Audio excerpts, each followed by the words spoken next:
Well, trend over the last few years was yield compression for distribution warehousing. Started about, I guess, 4 or 5 years ago, when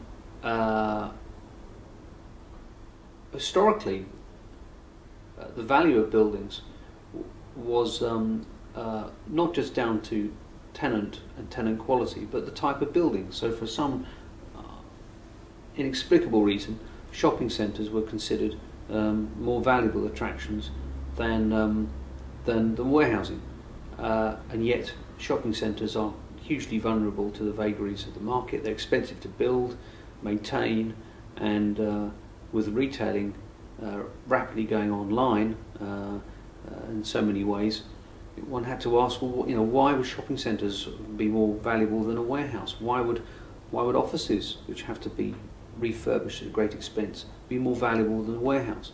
It suddenly dawned on investors that if it was the same tenant, Tesco, with a lease, with rent, the yield that would be applied to a warehouse, why should it be markedly different than the yield applied to a store let to Tesco, so a retail store, or an office building?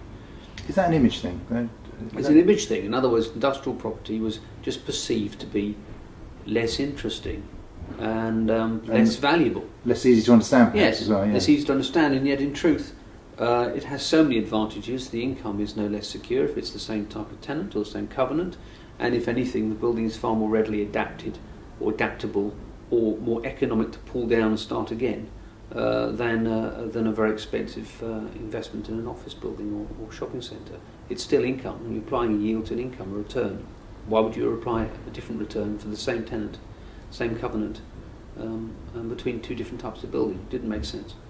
And that suddenly the light bulb went on, and the value of logistics property or industrial property, anything, improved. When was this then, Mike? I think it was around 2001, 2002. This concept of yield compression between different property stock began to take effect, and people looked more closely at the covenant and were less interested in actually the physical entity that they're occupying.